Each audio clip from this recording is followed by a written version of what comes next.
vraiment vrai, c'est authentique, nous ne pouvons pas vivre sans toi. Aussi, nous te bénissons, nous te célébrons, parce que c'est toi qui nous donnes le mouvement et l'être. C'est toi qui nous conserve le souffle de vie, et nous te sommes infiniment reconnaissants de ce que nous sommes témoins de ce premier jour du mois de septembre. Par ta grâce, Seigneur, nous sommes en vie et nous célébrons un service spécial destiné à la rentrée scolaire et académique de nos enfants. Sois avec nous, Seigneur, et bénis ce moment que nous passons dans ta sainte présence, au nom de Jésus. Amen. Donnons une grande acclamation au Seigneur. Célébrons-le. Bénissons-le. Glorifions son Saint-Nom. Recevez les sincères et fraternelles salutations, vous qui êtes là, vous qui me suivez de loin, dans le précieux nom de Jésus. Amen. Aujourd'hui, nous nous adressons à toute la population de la jeunesse scolaire, académique et professionnelle en formation à l'occasion de ce service spécial de rentrée. Nous aimerons partager avec vous sans tarder quelques conseils liés à la réussite scolaire, académique et même des écoles de formation professionnelle. Le Seigneur nous met à cœur de partager avec vous quelques directives qui pourront vous aider. Nous n'allons pas passer par autre chose que de vous inviter à ouvrir la parole de Dieu. Les divers conseils que nous vous donnerons sortent de la parole de Dieu. Les jeunes de toute catégorie, de 7 à 77 ans, comme il est dit, sur quoi repose votre bonheur? Sur quoi repose le succès, la réussite? Sur quoi? Dieu ne nous a pas caché ses desseins. Il nous a préparé les chemins qui peuvent permettre à tout jeune de réaliser le dessein qu'il a pour lui, le projet que Dieu a pour lui, et comme il a dit dans Jérémie, projet de bonheur, projet de paix, projet pour te donner un avenir et de l'espérance, et non des projets de malheur. Dieu est un Dieu bon, Dieu riche en bonté, en amour, en miséricorde. Dieu veut voir tout le monde être heureux. Voilà pourquoi, voici le tout premier conseil qu'il nous donne, que nous allons trouver dans le livre d'Éphésiens, au chapitre 1, au chapitre 6, les versets 1 à 3. Je voudrais que vous ouvrez vos Bibles avec moi, afin que nous lisions ensemble les dispositions que le Seigneur donne aux jeunes pour qu'ils aient une année réussie, une année de succès, une année de bonheur. Dans le livre d'Éphésiens, chapitre 6, le verset 1 à 3, il est dit: Enfants, obéissez à vos parents, selon le Seigneur, car cela est juste. Honore ton père et ta mère. C'est le premier commandement avec une promesse. Voici la promesse. Afin que tu sois heureux et que tu vives longtemps sur la terre. À l'occasion de cette rentrée académique scolaire et même socio-professionnelle, voilà le fondement de la réussite que Dieu met devant toi. La réussite commence dans la qualité de ta relation avec tes parents. La qualité de la relation que l'enfant, les jeunes ont avec leurs parents. Et il nous a déjà enseigné ici que nous avons parents à au moins 3 niveaux. Parents qui nous ont engendrés dans la chair et le sang, dont les noms sont portés dans nos actes de naissance. C'est le premier niveau. Mais il y a les parents qui vous ont aussi engendré spirituellement pour que vous deveniez enfants de Dieu. Leur nom est plutôt dans le livre de vie de Jésus. Il connaît que voilà ceux qui ont conduit au salut et à la nouvelle naissance tel enfant. Il y a des parents que Dieu a mis sur votre route pour vous prendre en charge, pour vous éduquer, pour vous encadrer, pour vous accueillir sous leur toit, vous offrir un lieu où reposer vos têtes. C'est aussi des parents à honorer. Et il y a des parents qui sont aussi des conducteurs spirituels à qui Dieu vous confie pour vous bâtir, pour vous donner la bonne direction dans la vie. Voyez, il y a au moins ces 4 catégories de parents. Et le Seigneur veut que chacun d'eux, vous puissiez avoir du respect. Vous puissiez leur obéir, vous puissiez les honorer. Et vous comprenez, le Seigneur dit, afin que tu sois heureux. C'est ça le bonheur. Nous étudions, nous faisons les recherches, nous voulons avoir une profession parce que nous aspirons à être heureux. Mais le Seigneur dit, la base de ce bonheur commence à la maison. Commence au sein des familles où Dieu t'a placé.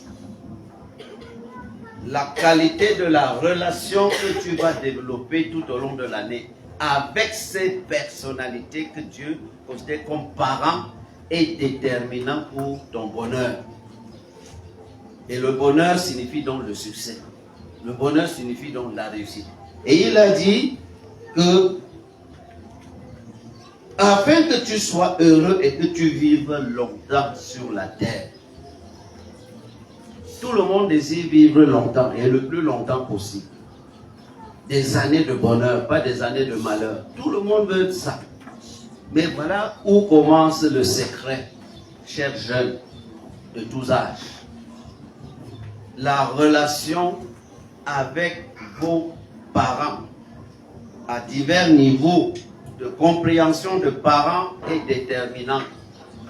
Et le Seigneur désire ce matin que dans ce service spécial qui nous prépare pour nous remettre dans une nouvelle année académique scolaire 2024-2025, que nous puissions prendre la bonne attitude en notre faveur. On peut se dire que honorer les parents, obéir, c'est simple. C'est-à-dire ce qu'ils nous ordonnent, on obéit. On fait leur volonté. On sacrifie la nôtre. Mais honorer, qu'est-ce que ça peut bien vouloir dire? Honore ton père et ta mère. Honorer commence avec l'attitude, le sentiment que tu développes dans ton cœur envers eux.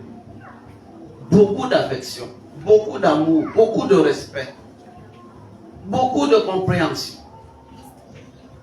Aimer passer du temps avec eux, les écouter, échanger avec eux. Ça, c'est les honorer. Aimer rechercher leurs conseils, leur sagesse. Aimer leur compagnie. Honorer, c'est aussi leur venir en aide lorsqu'ils sont dans le besoin. Honorer, c'est les respecter. C'est d'éviter de les mépriser. Honorer, c'est que tu fais de ta vie une source d'encouragement, de joie pour eux. Qu'ils ne soient pas là à gémir à cause d'une attitude que tu manifestes et qui les déçoit ou qui les blesse. Vous pouvez mettre tous les actes positifs d'honorer vos parents. Vous pouvez en citer plusieurs. Vous pouvez savoir ce que, au fond de votre cœur, vous pouvez faire et les parents se sentent honorés par votre vie, y compris votre fidélité, votre attachement à ce qu'ils vous donnent comme conseil. Évidemment, la réussite académique les honore, mais la réussite dans votre manière d'être, dans la manière dont vous défendez votre dignité, votre personnalité, votre honneur, les honore encore plus. Vous vous montrez digne, ça les honore. Le deuxième conseil, nous le trouvons dans Romains au chapitre 13. Je vous invite à aller dans ce livre, Romains au chapitre 13, les 2 premiers versets. Nous y trouvons ceci: que toute personne soit soumise aux autorités supérieures, car il n'y a point d'autorité qui ne vienne de Dieu, et les autorités qui existent ont été instituées de Dieu. C'est pourquoi celui qui s'oppose à l'autorité résiste à l'ordre que Dieu a établi. Et ceux qui résistent attireront une condamnation sur eux-mêmes. Pourquoi ce conseil est fondamental pour votre réussite, pour cette rentrée académique et scolaire? Pourquoi? Parce que la vie est constituée de relations. Elle est hiérarchisée à tous les niveaux. Et toute personne qui est en position d'autorité au-dessus de toi est hiérarchiquement une autorité. Et Dieu veut que ta réussite dépende de ta soumission et de ton respect de l'autorité. Déjà à la maison, les parents constituent la première catégorie d'autorité qui détermine votre bonheur. Si vous résistez, comme Dieu a dit, vous êtes déjà en train de résister à l'ordre établi par Dieu, et il dit que ça ne sera pas pour votre bien.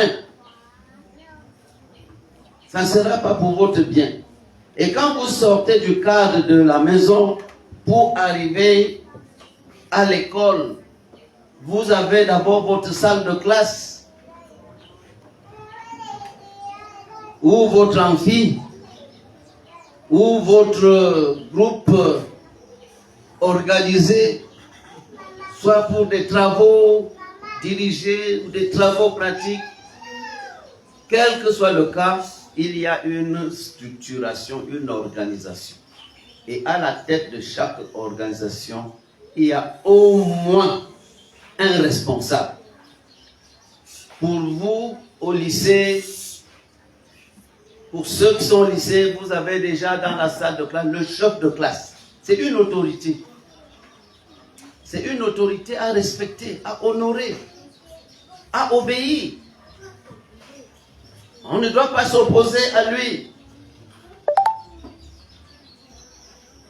Et en sortant, et dans la même salle de classe, chaque enseignant dans sa discipline est l'autorité devant qui vous devrez vous humilier et respecter. Vous faire petit parce que vous êtes apprenant. Et respecter ceux qui sont là pour vous aider à apprendre. Ils détiennent la connaissance dans laquelle ils désirent vous introduire et vous aider à exceller. C'est l'autorité. Et si vous sortez de la salle de classe, vous avez les autorités de discipline, les autorités pédagogiques et les autorités de direction de l'établissement ou de gestion de l'établissement. Vous avez les surveillants à tous les niveaux, les surveillants généraux, les censeurs, les chefs de département, les chefs d'établissement, et dans les universités, les chefs de département, les recteurs, etc. Le Seigneur nous dit, apprendre à honorer, à respecter et à se soumettre à toutes ces autorités, c'est un secret pour votre bonheur, pour votre réussite. C'est un secret pour votre réussite.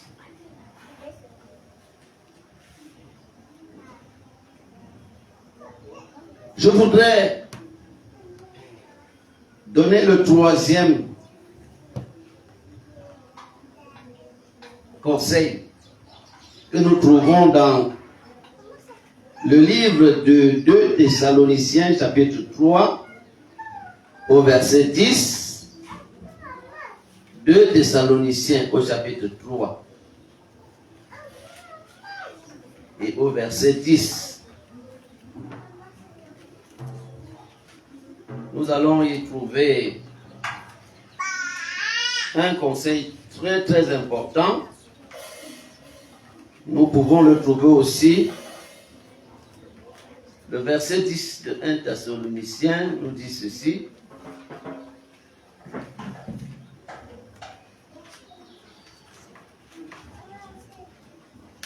Oui, c'est 2 Thessaloniciens, chapitre 3 et au verset 10. Voilà, je l'ai trouvé. Car lorsque nous étions chez vous, nous vous disions expressément, si quelqu'un ne veut pas travailler, qu'il ne mange pas non plus.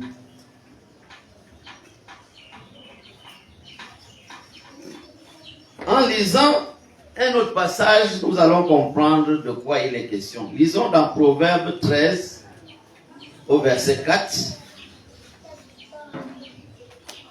Celui qui ne travaille pas ne doit pas manger, nous dit Thessaloniciens. Maintenant, Proverbe 13, au verset 4, nous dit ceci. L'âme du paresseux a des désirs qu'il ne peut satisfaire. L'âme du paresseux a des désirs qu'il ne peut satisfaire. Et dans le chapitre 12, au verset 27, nous pouvons lire encore ici. Le paresseux ne rôtit pas son gibier, mais le précieux trésor d'un homme, c'est l'activité. Le précieux trésor d'un homme, c'est l'activité. L'activité, le travail. Il est dit que la vie repose sur 2 principes. La semence et la moisson. Celui qui n'a pas semé ne peut pas moissonner. Qu'est-ce que ce troisième conseil veut dire? La réussite réside dans le travail. Dans le travail. La paresse, celui qui est paresseux ne peut pas réussir. C'est impossible. C'est ce que la parole de Dieu nous dit. Le paresseux n'a même pas droit au pain, c'est-à-dire le paresseux n'a pas droit au diplôme. Le paresseux n'a pas droit à la sortie. d'une formation professionnelle, il sera un très mauvais agent. Le paresseux n'a pas droit à être traité comme celui qui a réussi. Ce serait du faux. Donc, l'effort du travail, la discipline du travail est ce qui donne la réussite. C'est la semence qui a pour récolte la réussite. L'étudiant paresseux, l'élève paresseux,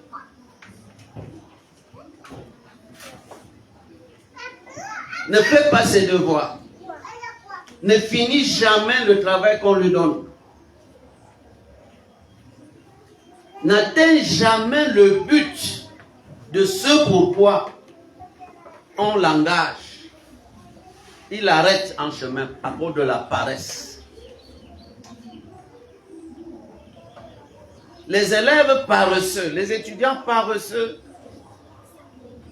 qui cherchent des raccourcis ne pourront jamais réussir. Et quand bien même ils réussiraient avec des raccourcis, ils n'auront que pour leur honte. Parce que lorsqu'ils seront exposés au pied du mur, ils démontreront comment ils ont été faux.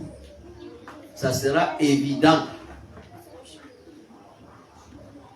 La réussite n'est pas dans le parchemin qu'on va obtenir.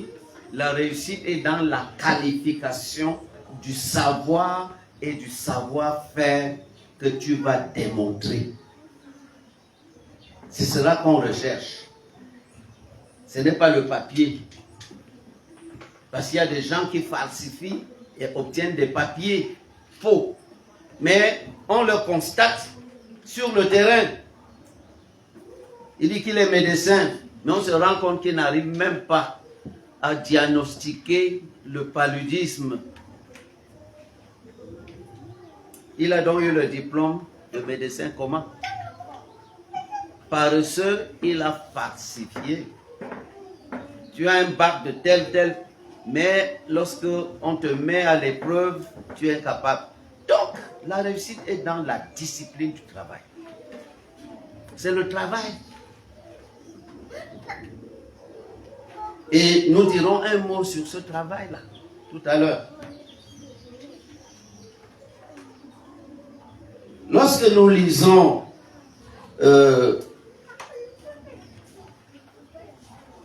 dans le livre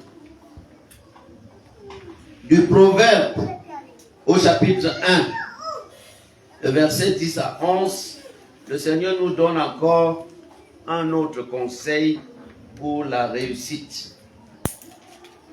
Proverbe chapitre 1, le verset 10 et 11. Mon fils, si des pécheurs veulent te séduire, ne te laisse pas gagner.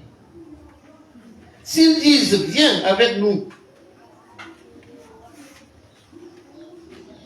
dressons des embûches, versons du sang, tendons des pièges à celui qui se repose en vain sur son innocence. Engloutissons-les tout vifs, comme le séjour des morts, et tout entier, comme ceux qui descendent dans la fosse. Nous trouverons toutes sortes de biens précieux. Nous remplirons de butin nos maisons. Tu auras ta part avec nous. Il n'y aura qu'une bourse pour nous tous. Mon fils, ne te mets pas en chemin avec eux.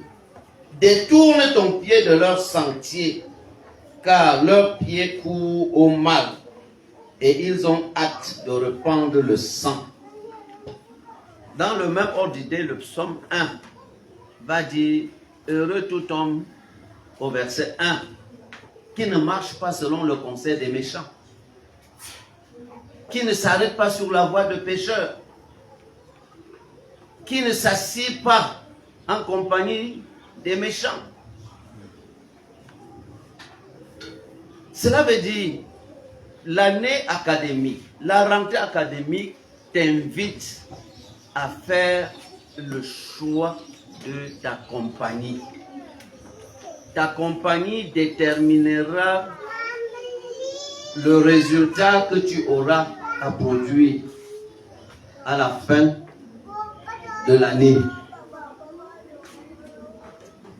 Il y a la mauvaise compagnie. Il y a ces jeunes qui vivent avec la drogue dans les institutions scolaires, qui consomment la drogue, les stupéfiants.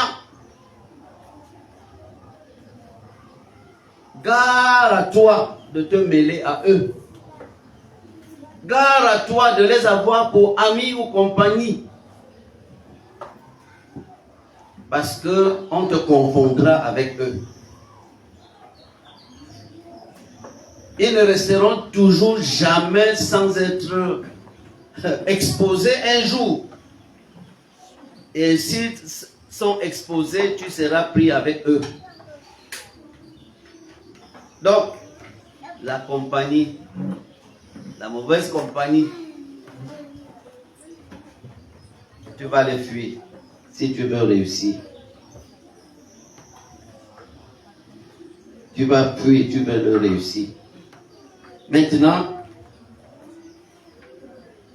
voici un quatrième conseil très important. C'est la discipline. La discipline et l'organisation. La discipline, c'est l'ensemble de règles de conduite qu'on trouve partout. Et toi, tu te dois de te donner aussi un ensemble de règles de conduite pour toi-même. C'est ta discipline personnelle. Pour établir pour toi un programme de travail que tu respectes.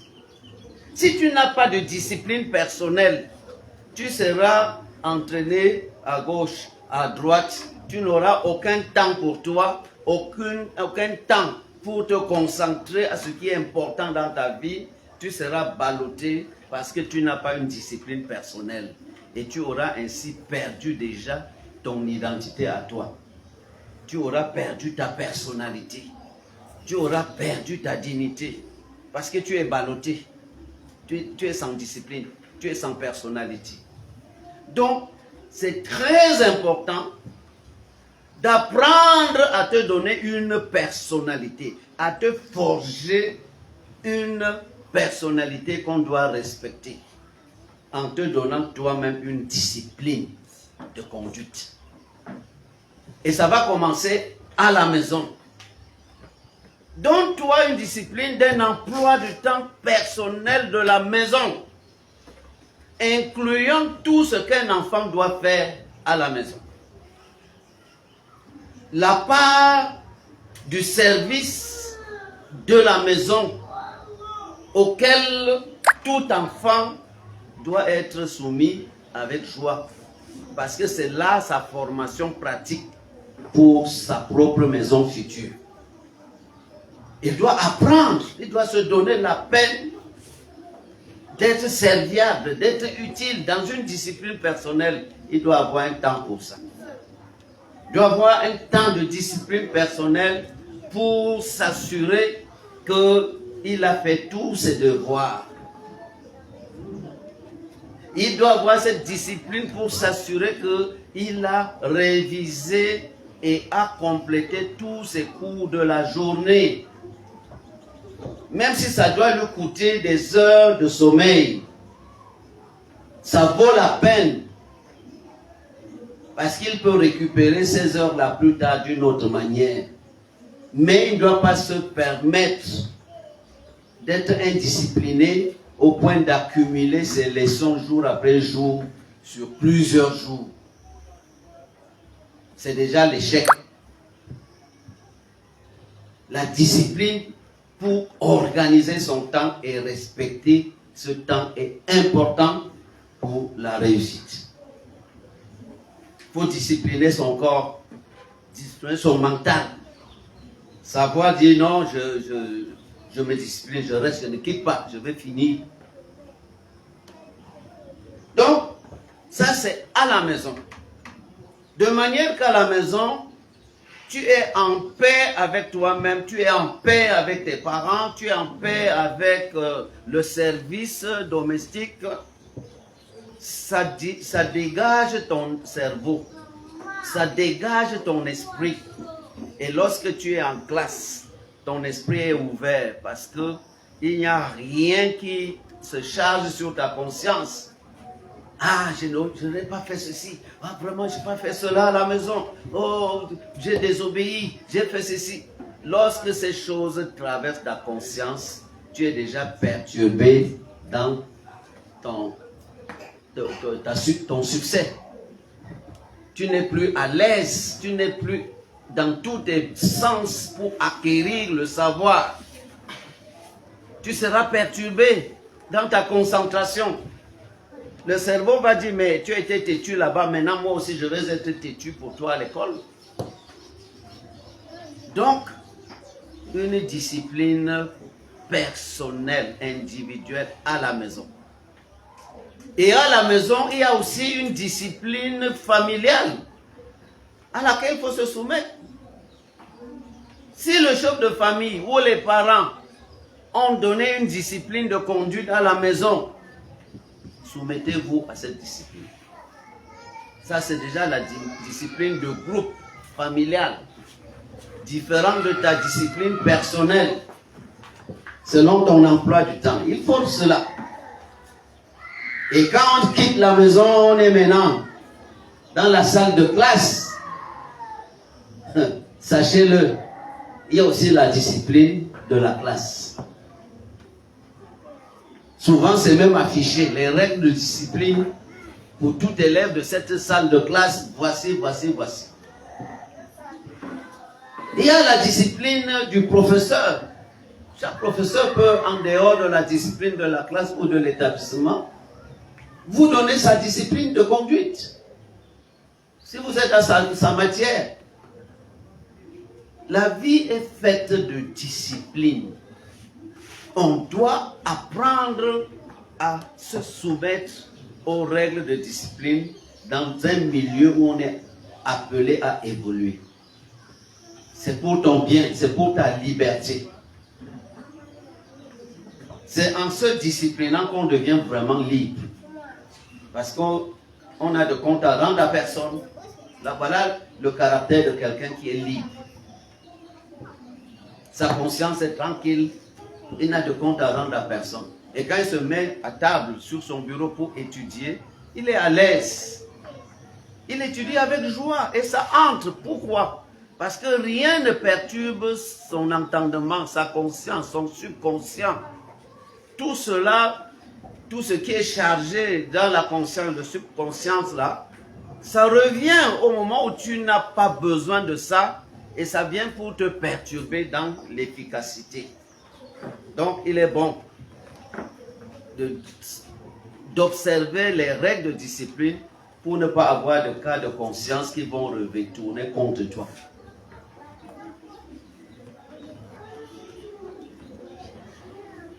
La discipline,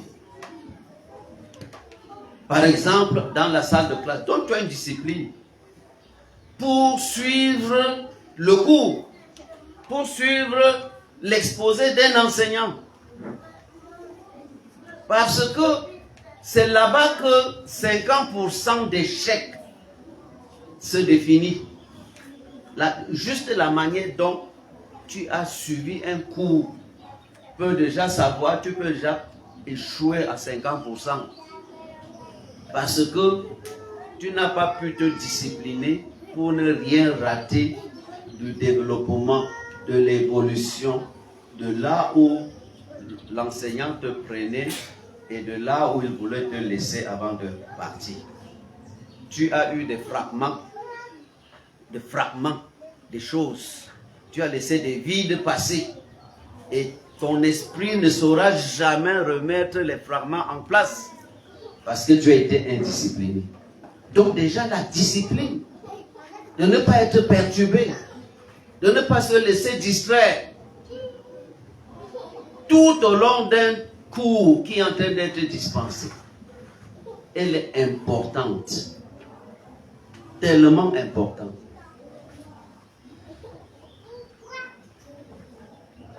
C'est pourquoi ne quittez jamais la salle de classe sans avoir levé le doigt pour apprécier ce que le professeur a fait et de lui poser une question précise, lui indiquant là où vous êtes arrivé avec lui, là où il est maintenant, mais vous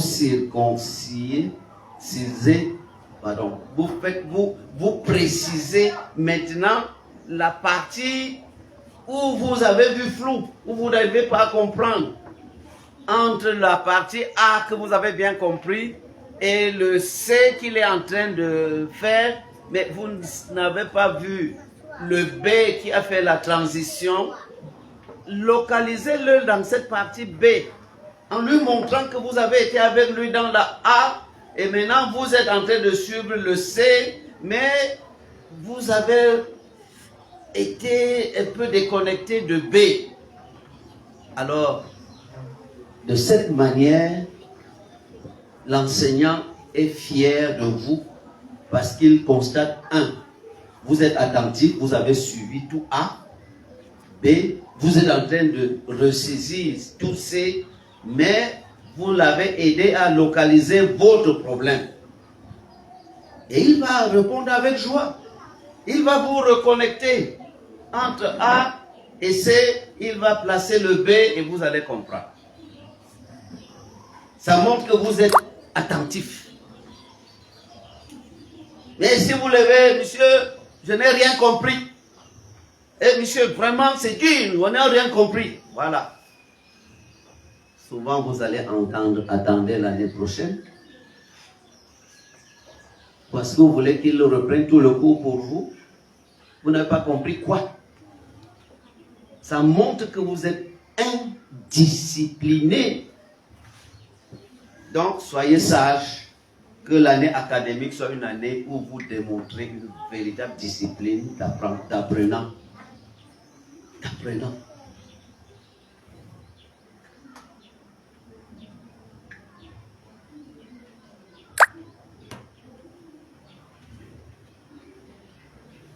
Pour nos enfants qui sont dans les écoles du secondaire, qui préparent des examens du ministère de l'enseignement secondaire, sachez-le, dès le premier jour, vous êtes déjà, les vacances sont préparatoires déjà de l'année. Mais sachez-le plus précisément que dès le premier jour, vous êtes déjà engagé dans la préparation de votre fin d'année. Tout est déjà la préparation. Et ne perdez pas de vue que non, c'est quand il restera, non, je vais me concentrer. Non. Dès le premier jour, rassurez-vous des acquis et notez au fur et à mesure dans vos cahiers personnels de révision ou de recherche les éléments que vous avez déjà maîtrisés et rappelez-vous cela et faites des recherches pour aller plus loin. Aujourd'hui, au lieu d'aller dans l'internet pour voir n'importe quoi, vous avez la possibilité de faire un complément d'information très importante en frappant directement dans le moteur de recherche les titres de vos cours, les notions de vos cours, les thèmes développés dans vos cours. Et selon votre niveau, vous aurez des informations supplémentaires importantes pour compléter ce que l'enseignant vous a aidé à saisir en classe. Vous pouvez bien utiliser l'outil électronique que vous avez entre les mains, les téléphones et autres. Vous pouvez bien l'utiliser de la meilleure manière. Et les paresseux vont l'utiliser pour se distraire, pour faire les jeux vidéo. pour voir toutes sortes d'images ou n'importe quoi qui avilissent leur âme, leur esprit, les rend paresseux. Parce que plus vous passez du temps, plus vos cerveaux perdent de leur résistance à réfléchir. C'est ça. Donc, voilà, chers jeunes, quelques conseils qu'à cette occasion de rentrée solennelle, je voudrais vous prodiguer. La réussite, c'est votre choix. L'échec, c'est votre choix. Celui qui choisit de réussir, réussit. Parce qu'il se donne toute la discipline. Comme dit 2 Timothée, il dit, l'athlète n'est pas couronné s'il ne court pas selon les règles. Et le cultivateur ne peut récolter s'il n'a pas respecté toutes les règles de la culture. Après les labours, les préparatifs du terrain, il doit ensemencer, il doit aussi sacler, il doit veiller, si possible, arroser avant d'attendre la récolte. Qu'il en soit ainsi pour vous cette année. Soyez des terrains fertiles sur lesquels tout ce qui sera déposé puisse apporter un résultat pour votre vie. Que tout effort que vous aurez à déployer dans une discipline et une persévérance puisse porter du fruit, de beaucoup de joie pour vos parents, pour vous-même, pour votre avenir. Que Dieu vous bénisse. Amen. Acclamons le Seigneur.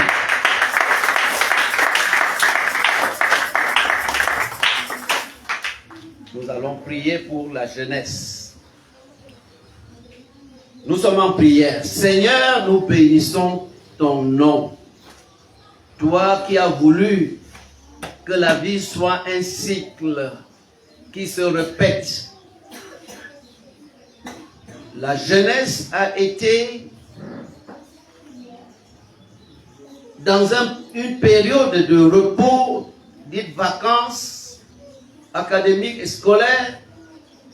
Et aujourd'hui, nous célébrons avec elle ce service de rentrée pour qu'un nouveau cycle, une nouvelle année académique voit le jour. Seigneur, selon ta promesse, si tu ne bâtis, ceux qui bâtissent, bâtissent en vain. Nous te prions de bâtir cette jeunesse toi-même. Donne-leur une personnalité. Donne-leur de saisir ta pensée et de se déterminer pour marquer la différence cette année. Que ceux de tes enfants se distinguent en honorant, Seigneur, ta parole dans leur vie. Que tous ceux qui ont suivi de près ou de loin reçoivent de toi la grâce d'un changement radical de paradigme et de mentalité pour que cette année soit une année où ils vont te glorifier, non seulement par leur qualité de vie, des relations, mais aussi par l'efficacité dans l'apprentissage. Merci Seigneur de venir au secours de cette jeunesse, de les préserver de toutes les forces qui tendent à les dépraver, les dénaturer, les détourner du bon chemin. Délivre-les de la puissance de la drogue, délivre de la puissance des stupéfiants, délivre-les de l'esclavage, de tout ce qui veut les détourner de l'éthique d'une vie agréable à toi. Nous voulons te les consacrer. Nous prions aussi que tu donnes la grâce aux parents pour les encadrer, pour avoir la provision nécessaire pour leur encadrement matériel, financier émotionnel, psychologique et même affectif. Seigneur, nous prions que tu bénisses aussi les enseignants en leur donnant le sentiment qu'ils sont des pères, des papas, des parents pour ces enfants que tu leur confies, afin qu'ils les encadrent avec un amour paternel. Donne aussi aux enfants un cœur obéissant, respectueux des autorités à tous les niveaux, discipliné et travailleur. Seigneur, nous te bénissons parce que cette année, tu aideras chaque famille à être en bénédiction pour leurs enfants. Nous savons que tu es la source de toute provision. Interviens, Seigneur, dans le nom précieux de Jésus. Amen. Que le Seigneur vous bénisse.